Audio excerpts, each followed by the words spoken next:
জানুন আজকে আহ, কয়েকটি খুবই গুরুত্বপূর্ণ বিষয়ে আমাদের ত্রিপুরা রাজ্যের মাননীয় মুখ্যমন্ত্রী দৃষ্টি আকর্ষণ করে এবং তার সাথে যে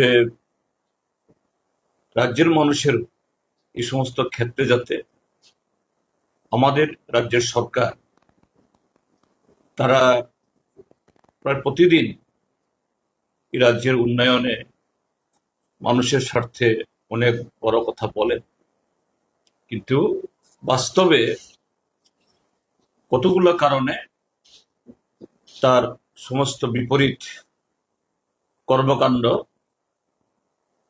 যা নানাভাবে এই রাজ্যের অগ্রগতি, এই রাজ্যের আইন শৃঙ্খলা, গণতান্ত্রিক ব্যবস্থাকে ব্যাহত করছে, সে বিষয়ে দৃষ্টি আকর্ষণ করার জন্যই আজকে আপনাদেরকে এখানে আহ্বান করেছি।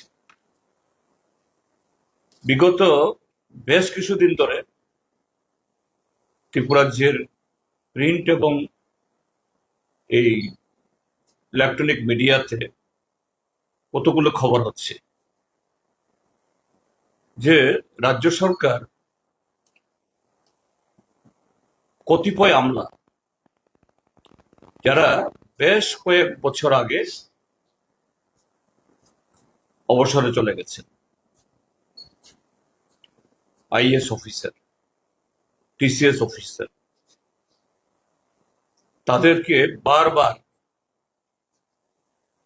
যে পুনর্নিয়োগ করে এবং খুবই গুরুত্বপূর্ণ দপ্তরে এদেরকে বছরের পর বছর দায়িত্ব দিয়ে রাখা হচ্ছে এবং সরকারের সমস্ত গুরুত্বপূর্ণ নীতি নির্ধারণে সেই জায়গায় তারা গুরুত্বপূর্ণ ভূমিকা নিচ্ছেন। তো এরকম যে কোনো অবসরপ্রাপ্ত অফিসারকে পুনর্নিয়োগ করা এর মতন কিছু না, হয় একবার দুবার তিনবার হতেই পারে, কিন্তু কারো কারো ক্ষেত্রে দেখা যাচ্ছে এটা অনন্তকাল, এটার কোনো মেয়াদ ফুরোচ্ছে আর তাদের সম্পর্কে নানা ধরনের কথা উঠছে। আমি আজকেই বলছি না, আমরা এই তিনজন এখানে আছি, আজকেই বলছি না যে সমস্ত অভিযোগ বা ওদের সম্পর্কে অঙ্গুলি তোলা হচ্ছে এগুলো সত্য প্রমাণিত, সত্য বলছি না, কিন্তু অভিযোগগুলো গুরুতর, খুব উদ্বেগজনক। এবং শুধু মিডিয়া, সন্ধান পত্রিকা, প্রতিবাদী কলাম পত্রিকা, আজকের ফরিয়াদ, দৈনিক সংবাদও কখনো কখনো, তাছাড়াও আরো অনেক, এবং আরো বিভিন্ন চ্যানেল থেকেও এই সমস্ত যে তথ্য সেখানে বেশি আসছে, যেটা খুবই মারাত্মক। যেমন আমি বলছি, একজন অফিসার তার অতীত থেকেই খুব, তার ব্যাকগ্রাউন্ড সেরকম ভাবে টেন্টেড ছিল, বিতর্কিত ছিল বলছি না, একটা সময় তো ভালো কাজও করেছে। তার নাম Anindya Kumar Bhattacharya, retired IAS officer, promotee. তিনি 7 বার, এই সর্বশেষ 7ম বারের জন্য তিনি এক্সটেনশন পেয়েছেন, এই রিএমপ্লয়মেন্ট পেয়েছেন। তিনি পোস্ট হোল্ড করছেন স্পেশাল সেক্রেটারি পোস্ট, জিএ পিএনটি, অর্থাৎ জেনারেল অ্যাডমিনিস্ট্রেশনে পোস্ট এবং ট্রেনিং, এটা ক্যাডার কন্ট্রোলিং এ যে বিভিন্ন স্তরের is, TCS, TPS, TFS, IFS, এদেরকে পোস্টিং দেওয়া ইত্যাদি নানা দিক থেকে তিনি এই দায়িত্ব সামলাচ্ছেন। তার সাথে কিছুদিন আগে ডাইরেক্টর অফ এই কি বলে ফায়ার সার্ভিসের ডিজি হয়েছে, আইজি। তার সম্পর্কে যে অভিযোগ উঠেছে পত্রিকাতে, যে ফেক মেডিকেল এবং টিএ বিল করা, যা একটা ক্ষেত্রে খুবই মারাত্মক। সেরকম হলো মুম্বাইয়ে তিনি কোনো একটা অফিসিয়াল কাজে গেছেন, যেতেই পারেন, সরকার পাঠালে তো যেতেই হবে। তাও নাকি যে জিও গভর্নমেন্ট অর্ডার বের হওয়ার আগে তিনি গেছেন, টানা 64 দিন 64 দিন ছিলেন এবং প্রত্যেক দিন হোটেলে থেকেছেন, 4,000 টাকা করে বিল করেছেন, কয়েক লক্ষ টাকা। ঠিক আছে, স্পেশাল সেক্রেটারি র্যাঙ্কের কোন অফিসার যদি বহিরাজ্যে কোথাও যান, তাকে থাকতে হবে কোনো হোটেলে, কিন্তু তিনি এই যে 64 দিন টানা 2 মাস সেখানে ছিলেন, কি কাজে ছিলেন? তার মাইনস কোথায়? এই রাজ্যের সরকারের জনগণের ট্যাক্সের টাকায় তিনি সেখানে ডেপুটেশনে ছিলেন বা কাজে গেছেন, তার আউটপুট কোথায়? তারপর তিনি ডাইরেক্টর অফ ফায়ার সার্ভিস যখন ছিলেন, আইজি না, ডাইরেক্টর অফ ফায়ার সার্ভিস, দেখা গেছে আমার কাছে অনেকগুলো কাগজ এসছে, এখানে একদম তার মেমোগুলো,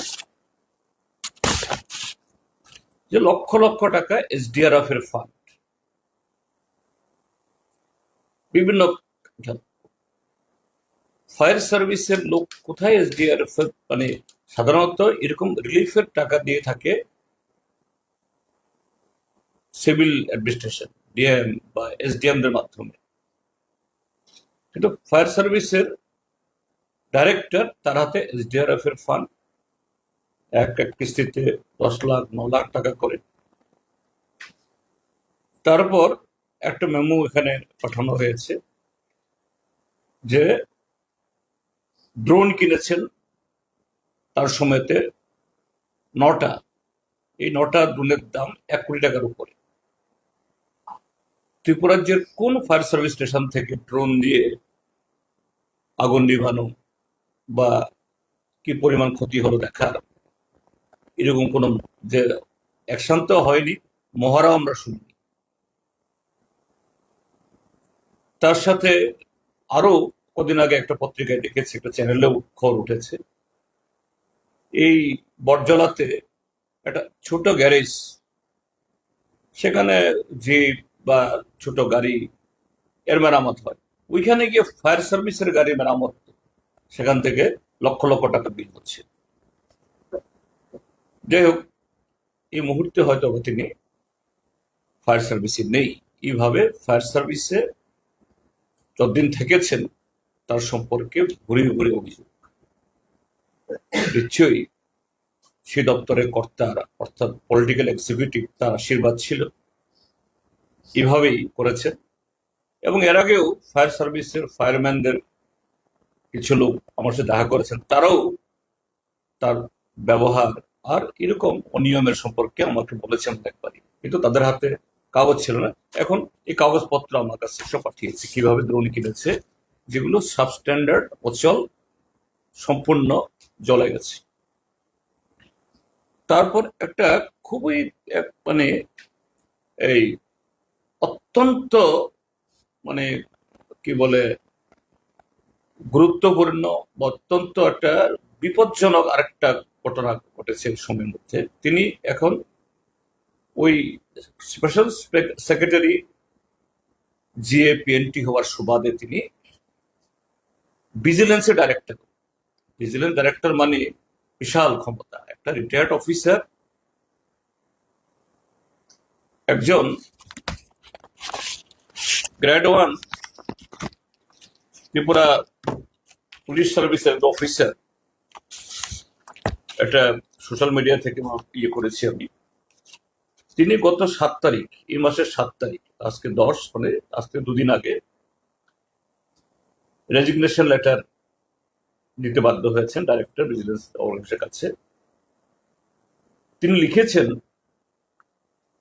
যে তাকে এমনভাবে হিউমিলিয়েশন, অর্থাৎ নানাভাবে তাকে অপদস্থ করা হচ্ছে। তিনি এই ডাইরেক্টর ভিজিলেন্সে আসার পর বলছে তার কথা মতো অমুক লোককে ভিজিলেন্স ক্লিয়ারেন্স দিয়ে দাও, কারণ ভিজিলেন্স ক্লিয়ারেন্স সরকারি অফিসারদের তাদের প্রমোশনের ক্ষেত্রে অপরিহার্য এসেনশিয়াল একটা নথি। তো তাকে ডাইরেক্টর মহোদয়কে হয়তো এসে খুশি করছে বা নানাভাবে অ্যাপ্রোচ করছে, আর তিনি এই এসপি সাহেবকে বলছেন তুমি এক্ষুনি ইস্যু করো। তো এই ভদ্রলোক, তার ভদ্রলোকের নাম হলো জেরেমি ডার্লং, তিনি গত 23 জুন লিখেছেন তার কাছে লিখিতভাবে যে সরকারি আইন অনুসারে এসপি ভিজিলেন্স এভাবে তার ক্লিয়ারেন্স সার্টিফিকেট দেওয়ার কোনো অথরিটি নেই, এখতিয়ার নেই, কিন্তু বলছেন তা করতে হবে। মানে এমন ভাবে তাকে অপদস্থ করা হয়েছে। এটা আমি জেরেমির সম্পর্কে আমি শুনেছি, একটা ইয়াং অফিসার, ভালো অফিসার, তিনি ক্ষোভে অপমানে গত 7 তারিখে রেজিগনেশন জমা দিয়েছেন। সেখানে বলেছেন তিনি একটা line, under the given circumstances I have no other alternatives but to tender my resignation seeking graceful exit। কারণ এখানে থাকলে আমার যে জীবন এমন জায়গায় চলে যাবে, বরঞ্চ আমি সম্মানের সাথে এখান থেকে যাতে আমি বেঁচে ফিরতে পারি, rather than going against my administrative conscience। আমার যে বিবেক বুদ্ধি এটাকে বিসর্জন দিয়ে থাকতে পারলাম না, আমি এখান থেকে যেতে পারি। তিনি লিখেছেন, so I humbly request you to do the needful and get my resignation letter accepted accordingly. তিনি রাজ্যের ডাইরেক্টর জেনারেল অফ পুলিশ এবং স্পেশাল সেক্রেটারি জিএ এয়ার তার কাছেও কপি পাঠিয়েছেন, যেটা এইভাবে একজন শিডিউল ট্রাইব অফিসারকে, তার উচ্চপদস্থ অফিসার এভাবে অপমান করা, হিউমিলেট করা, এটা ST/SC অ্যাট্রোসিটিস অ্যাক্টে একটা জঘন্য অপরাধ। এই অপরাধে কোনো ST/SC অফিসারের সাথে কেউ এসব করে 6 মাসের জন্য যদি তাকে গ্রেপ্তার হয়, 6 মাসের জন্য বেল পায় না। এই জাতীয় অপরাধ করে চলেছে। তো এই জন্যই বাধ্য হয়েছি যে কিছু অফিসার বছরের পর বছর কেন, কি কারণে এরকম গুরুত্বপূর্ণ পদে এই বারবার এক্সটেনশন পাচ্ছে এবং সেই পদে থাকছে, আর এইভাবে তারা তাদের ক্ষমতা প্রয়োগ করছে। দ্বিতীয় হলো আরেকজন অফিসার, তার নাম প্রদীপ কুমার চক্রবর্তী, তিনিও রিটায়ার্ড IAS অফিসার। তিনি এ পর্যন্ত 8 বার রিএমপ্লয়মেন্ট পেয়েছেন, 8 বার। তিনি একটা সময়তে বিলিয়নিয়ার SDM ছিলেন এবং এখন তিনি চিফ মিনিস্টার সেক্রেটারিয়েটের সেক্রেটারি, অর্থাৎ চিফ মিনিস্টার মানে যাবতীয় হোম হোক, ফাইন্যান্স হোক, জুডিশিয়ারি হোক, প্ল্যানিং হোক, আর চিফ মিনিস্টার PWD সেক্রেটারি, তিনি হেলথ সেক্রেটারি, তিনি এডুকেশন সেক্রেটারি, তিনি RD সেক্রেটারি, তিনি আরবান সেক্রেটারি, অর্থাৎ তিনি ডিফ্যাক্টো চিফ মিনিস্টার, সমস্ত অফিসারদের উপরে ছড়িয়ে গড়াবার ক্ষমতা।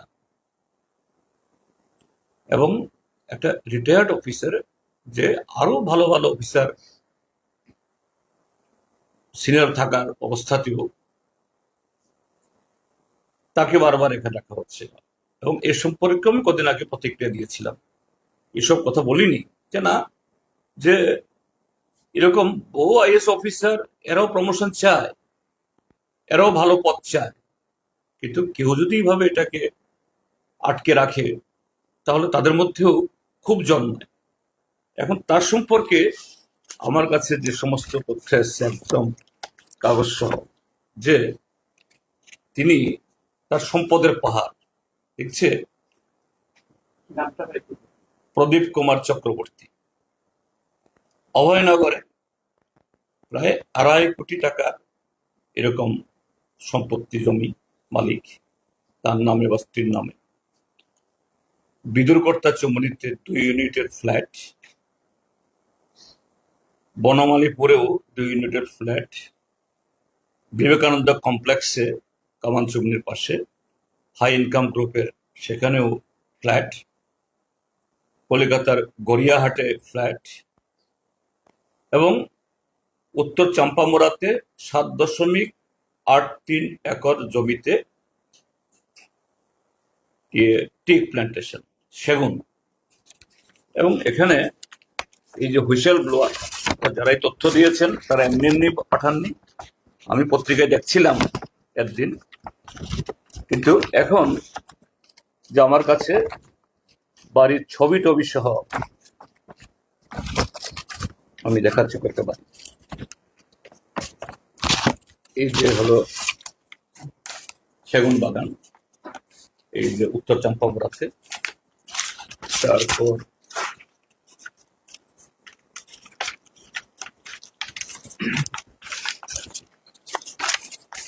এটা হলো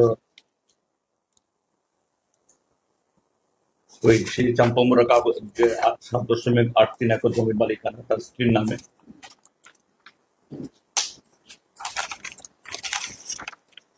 এটা একটা বাড়ি আলোচনা সহকারে পেয়ে যাচ্ছে।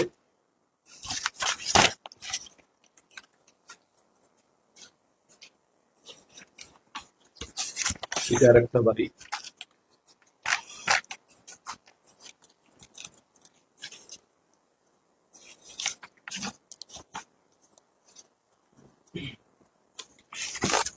তো এরকম ভাবে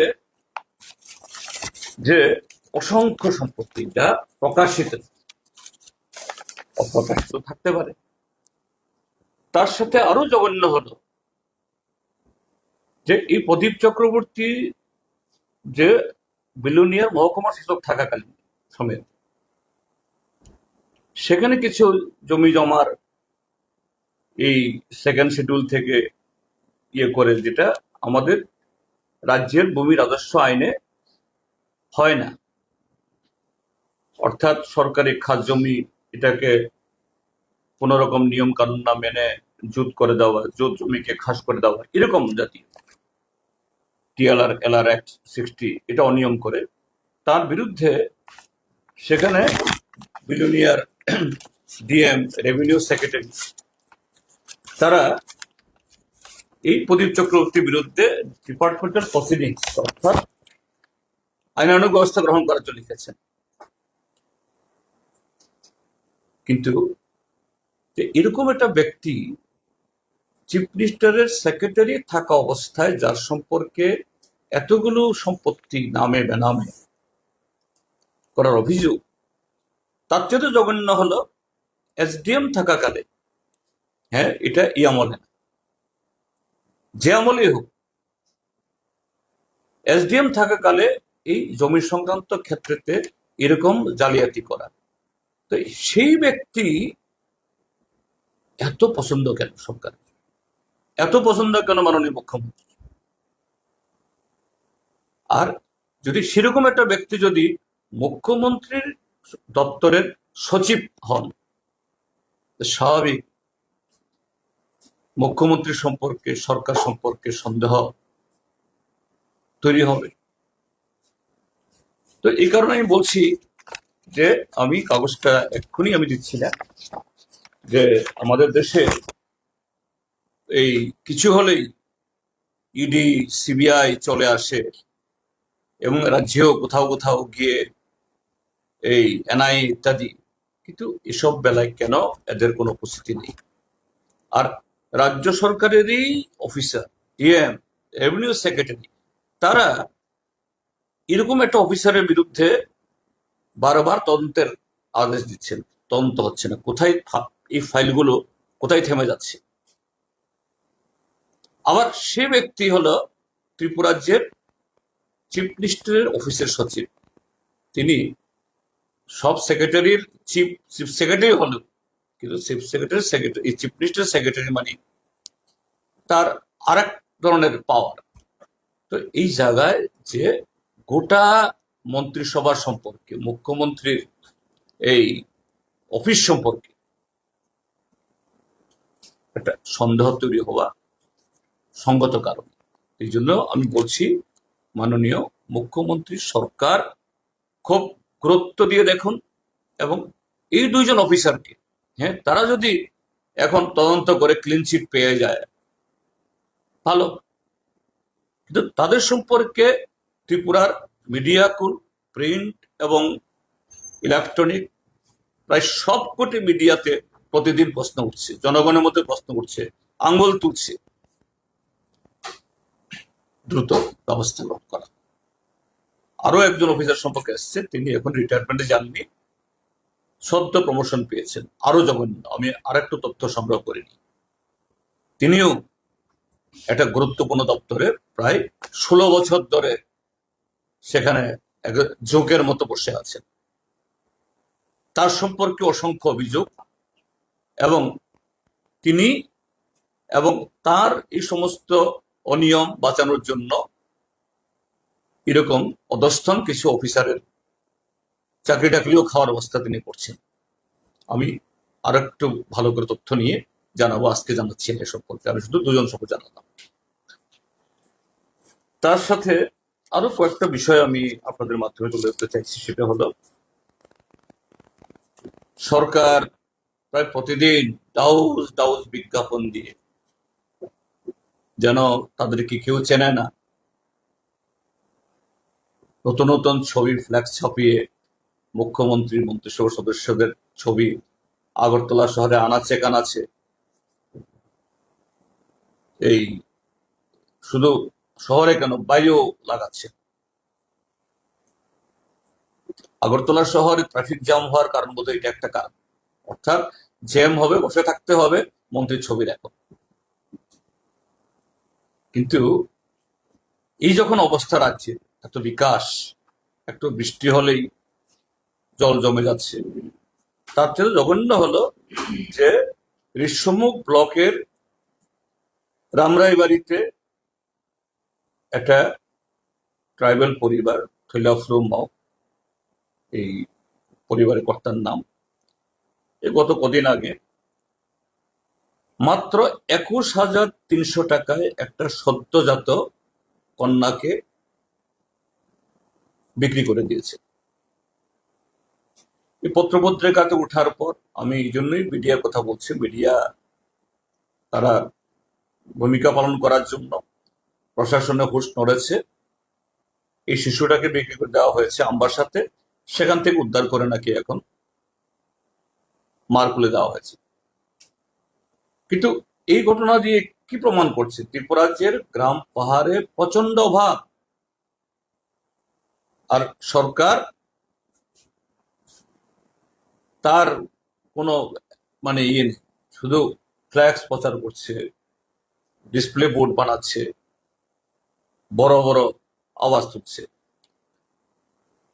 চার হলো, আরেকটা বিষয় হলো যে সরকারের যে সোশ্যাল পেনশন যারা পায়, বৃদ্ধ ভাতা, বিকলাঙ্গ ভাতা, আপনারা বিভিন্ন ব্লকে গিয়ে বৃদ্ধ বৃদ্ধারা গিয়ে তীর্থের কাকের মতো বসে থাকছেন, 3 বা 4 মাস ধরে পেনশন পাচ্ছেন। আজকে পত্রিকায় দেখেছি দপ্তরের মন্ত্রী টিঙ্কু রায় বলছেন, না, এই সহসার মধ্যে পেয়ে যাবে। তো বাজেট পেশ হয়েছে গত মার্চে, এখন মাত্র জুলাই মাস, এপ্রিল, মে, জুন, জুলাই, একটা কোয়ার্টারও শেষ হলো না। এটা তো কমিটেড লাইবিলিটি, অর্থাৎ এর জন্য তো টাকা আলাদা আনতে হয় না, এটা তো কমিটেড থাকে। এরা এই ভাতা পাচ্ছে না। তারপরে হলো যে সারা দেশ থেকে অতিথি বিদেশ থেকে আনছে, রাস্তাঘাটের চেহারা কি, ন্যাশনাল হাইওয়ে, স্টেট হাইওয়ে, প্রতিদিন আমরা দেখছি এই ধর্মনগর, আম্বাসা বা তেলেমুরা রাস্তা, এই অবস্থাও খারাপ।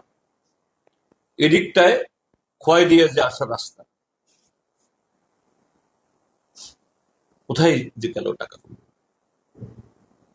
আমাদের দেশের প্রধানমন্ত্রী এবং যিনি ন্যাশনাল হাইওয়ের যিনি মিনিস্টার নীতিন গাডকারি খুব বলেন, স্পেস টেকনোলজি দিয়ে নাকি তারা সার্ভে করে, সেভাবে মনিটরিং করে। তো কোথায়, কোন টেকনোলজি? একটা রাস্তা ক বছর লাগে, কয়শো কিলোমিটার? এটা শুধু এই রাস্তা না, আরো বাকি রাস্তাগুলোর একই দশা। তার সাথে হলো আমাদের যে ত্রিপুরা পুলিশ, টিএসআর, তাদের মধ্যে প্রচন্ড ক্ষোভ। বিভিন্ন জায়গা থেকে ফোন করে বলেন, স্যার আপনারা একটু তুলুন না আমাদের বিষয়টা একটু। কোথাও কোনো কোনো জেলাতে 2 মাস, কোনো কোনো জেলাতে 3 মাস ধরে রেশন মানি পায় না। আগে বেতনের সাথে দিয়ে দেওয়া হতো, এখন 2 মাস, 3 মাস, 4 মাস ধরে পায় না। এরপরে হলো যে সরকারের বদান্যতায় কিছু অফিসার, তাদের যে এখতিয়ার বহির্ভূত কাজ, যেটা গোটা প্রশাসনের মধ্যে যে ইন্টার ডিপার্টমেন্টাল যে একটা কোহেসিভনেস, মানে এগ্রিটি, পারস্পরিক সম্মানবোধ, এগুলি জলের তলায়। রাজ্যে 20,000 শিক্ষক নিয়োগ নেই, পদ খালি, নিয়োগ হয় না। স্কুলগুলোতে মাস্টার নেই, তো লেখাপড়া নিচে গেছে। এখন মাননীয় মুখ্যমন্ত্রী, তিনি শিক্ষামন্ত্রী, তিনি নাকি এই অর্ডার দিয়ে দিয়েছেন ডিএমরা গিয়ে দেখার জন্য। হ্যাঁ, ঠিক আছে, ডিএমরা যদি সেভাবে গিয়ে এই তদবির করে, খোঁজ খবর নেয়, ভালো। কিন্তু এমন তদবির, সেখানে একজন যে রাজ্যের পুরস্কার প্রাপ্ত একজন মহিলা অফিসার, ইন্সপেক্টর স্কুলস, তার নাম হলো সুপ্রিয়া দাস, ক্ষোভে অপমানে রেজিগনেশন দিতে বাধ্য হয়েছেন, ওই জেরেমি ডায়লগের মতো। আবার তাকে দমক দিয়ে হয়তো মন্ডলের উপরে গেছে, আবার জয়েন করতে বাধ্য করানো হয়েছে। তো এভাবে চললে হয়তো বা একটা জবরদস্তি জোড়াতালি দিয়ে কেউ রেজিগনেশন দিয়ে তুলে নিল, কিন্তু এতে প্রশাসনের মধ্যে সেই জোশ আসবে কি? সে ঐক্য তৈরি হবে কি? এটা সার্বিক একটা মানে অচলত অবস্থা এই বিগত 8.5 বছরে, এবং এই মুখ্যমন্ত্রীর 4 বছরে। শুধু বড় বড় কথা বলছেন, কিন্তু বাস্তবে গিয়ে যে বিষয়গুলোর গভীরে গিয়ে সমস্যাটা হাল করার জন্য যে ধরনের উদ্যোগ গ্রহণ করা দরকার নেই। এই কারণে এই ঘটনাগুলো, আর সেখানে সুযোগ নিচ্ছেন এরকম রিটায়ার্ড অফিসার, এরকম কিছু লোক, এরা দায়ী নেই, যা খুশি জীবনের শেষ প্রান্তে এসে এরকম সুযোগ পাচ্ছেন এবং সরকারকে বিপদ করছেন।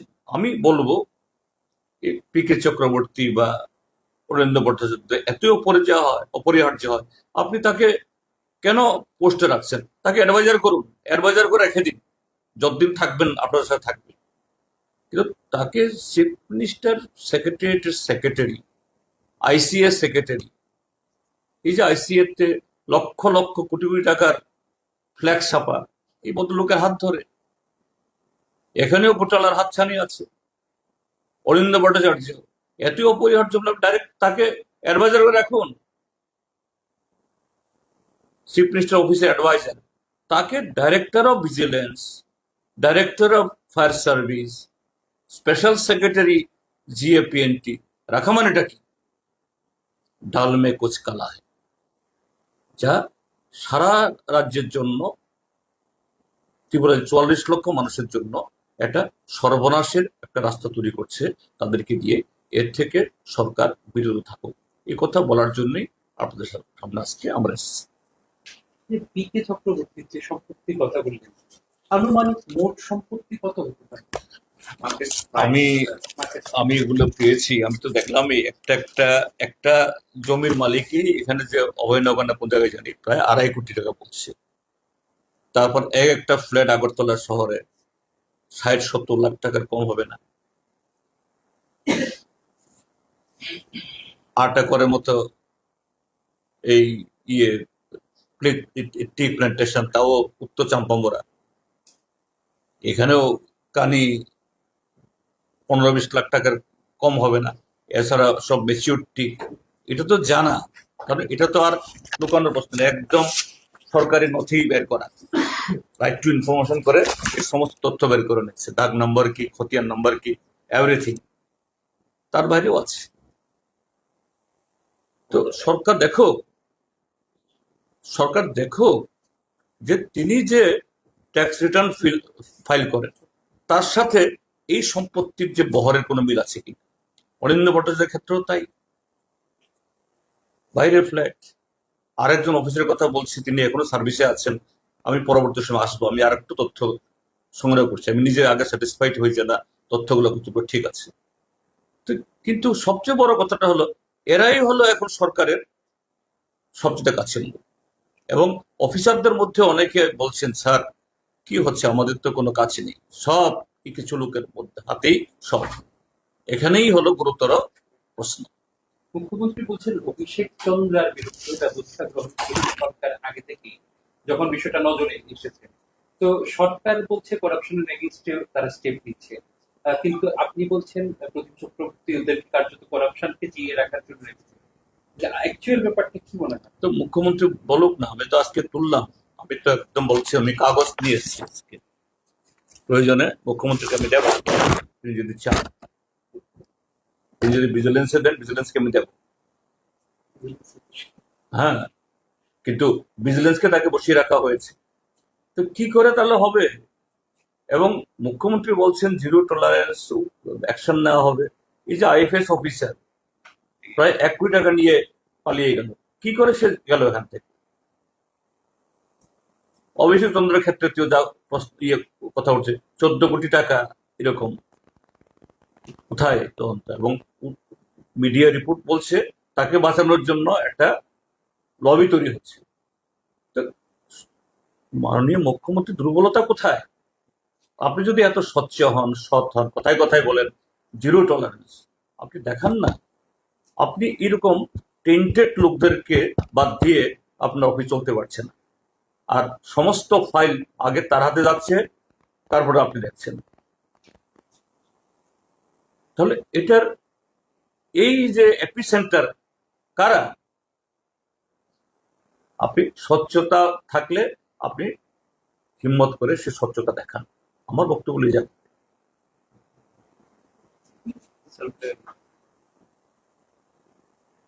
So you have brought one. You were speaking about a child was sued. At what price the child was sued? What is the reason behind that? Reason behind is poverty, because there in the rural areas there is no work, no job. Before introduction of the MG Ramji, there was the MNREGA, but it was also named Sheikh. Though in the paper they show around 40 to 45 mandates has been generated during last financial year till the REGA existed. But actually, who are the beneficiaries? Not this kind of people. There are also some people backed by the Mandal, means BJP's local board, a local committee. There are few people only against their job card, though they never participate in the physically to the that kind of job, but against their name they work more than 100 mandates even. So all the money, it goes to a certain sections, amassed by certain section. These really deserving people, they are deprived out of that. That's why the poverty is prevailing, and mostly in the ADC areas. And very unfortunately, our Khumlung ADC, those who claim they are the custodian of the Prasa ADC areas, They are silent. They are totally reluctant. And because of that, these are happening in our state. When the child was soon, what is the parents' net worth? Only 21,300 rupees, according to the statement of the father. Our party leaders, Comrade Krishna Rakshit, Comrade Tapas Datta, our district secretary of South, and our MLA Dipankar Sen, they visited the house of that guy, that family, Ramrai Bhai. And their statement is that the child was sold only against 21,300, and that was promised. And according to that father of that, uh, the unfaithful child, that also not paid to him in full. Sir, a business country is happening. Government is targeting 1 lakh crores for the state. As opposition leader, how you see this? Destination Tripura, still it is going on. It has started from yesterday. I think guests are still there in our state. At this moment, I would not say anything wrong, anything negative against the government. But from core of my heart, I wish that the Destination Tripura, that mission, they should achieve a grand success. Being an not as a LOP, as a citizen of the state, I will wish that really it is materialized in true sense. I would say that, and later on I will definitely, after having going through and taking the stop, I will make comment on it. But today, since our guests are here, I will not make any adverse comment. Destination Tripura সম্পর্কে জিজ্ঞেস করা হয়েছে। আমি এই মুহূর্তে আমার অন্তর থেকে বলবো, এটা এখনো চলছে। মুখ্যমন্ত্রী বা সরকার দাবি করছেন এটা বাস্তবে পরিণত হোক। ত্রিপুরার একজন নাগরিক হিসেবে আমি চাইবো ত্রিপুরাতে বিনিয়োগ আসুক, উদ্যোগ সফল হোক। পরে আরো খোঁজ খবর নিয়ে বাস্তবে কি হয়েছে, এখন অতিথিরা এখানে আছেন, আমি নেগেটিভ কিছু বলে ত্রিপুরা রাজ্যের ইমেজ আমি খারাপ করতে চাইবো না, বরঞ্চ এটা ভালো হোক আমি চাই। আপনি নিমন্ত্রণ করছেন।